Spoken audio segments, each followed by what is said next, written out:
कहानी दो दोस्त और सच्चाई का इम्तिहान। एक गांव में दो बेहतरीन दोस्त रहते थे, अहमद और बिलाल।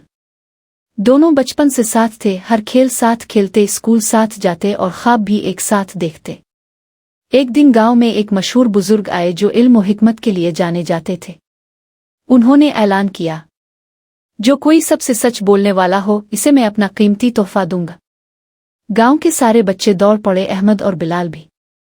बुजुर्ग ने सब बच्चों से अलग अलग सवालात किए। अहमद ने हर सवाल का जवाब सच्चाई से दिया, चाहे इससे शर्मिंदगी ही क्यों ना हुई हो।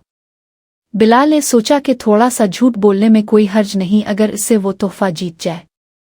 आखिर में बुजुर्ग ने सब बच्चों को जमा किया और कहा, जिसने दिल से सच बोला इसे पहचाना मुश्किल नहीं, क्योंकि सच खुद को जाहिर कर देता है। उन्होंने अहमद को बुलाया और इसे एक खूबसूरत कलम दिया।